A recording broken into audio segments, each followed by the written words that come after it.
Welcome back to Key Messianic Prophecies, a podcast brought to you by Telios, a private 501c3 nonprofit foundation dedicated to the research and accurate teaching of the Bible, founded by Bill and Jeanette Stewart. On this episode, we will be finishing up our look at Messianic prophecy in the book of Isaiah. Now, we know that Isaiah has detailed some really interesting prophecies concerning Israel's coming Messiah. And when you get to Isaiah 40 through 55, you begin dealing with what is commonly known as the servant songs. And in these chapters, we glean this understanding of a particularly righteous individual whose suffering will bring about the healing of the nations. This servant is assured to be exalted in no small part due to his fulfilling of the mission to become a light to all nations, which was Israel's purpose, but one in which he continued to fail at achieving. The servant will undergo immense suffering.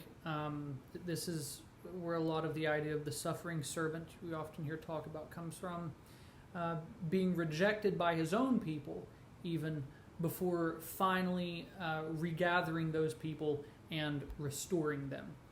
Now, as you've probably figured out, if you've been following this series, a lot of modern interpretations will argue that the writer was speaking of a contemporary during his own time. That the that the language of the text is not prophetic in the sense of referring to Jesus of Nazareth, but instead placing the hopes of the people on the shoulders of someone from that day and age, some nameless person. Now, contextually, we have no real evidence to suggest that Isaiah speaks of someone in his own day.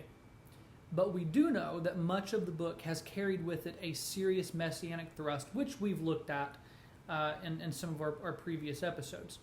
So it would seem logical to assume that the servant here is indeed this messianic figure that Israel's history has pointed toward for so long now. Isaiah is very concerned with this individual, as is so much of the rest of the Old Testament. It fits. And obviously with this podcast, we're especially going to reject the view that this is not prophetic in light of the New Testament, which sees all of this as being fulfilled in the person of Jesus. It's interesting that Jesus himself will be quoting from Isaiah to explain himself and his own actions, even going so far as to say that he himself was fulfilling the prophecies of this prophetic book in Luke 4. Paul is another New Testament writer who quotes Isaiah to point to Jesus. So for a Christian, I think it becomes very difficult to look at what Isaiah is saying in his book and somehow reach the conclusion that none of this finds its fulfillment in Jesus.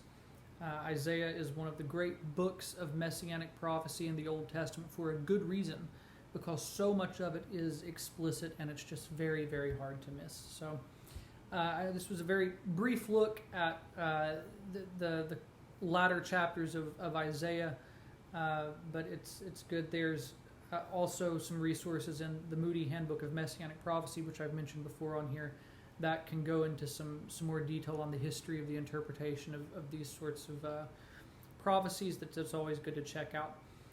So this will conclude our look at the book of Isaiah. In the next episode, we will be looking at the New Covenant, specifically Jeremiah, the book of Jeremiah, as we work our way to the end of the series. Thank you for joining us for this episode, and see you for the next one.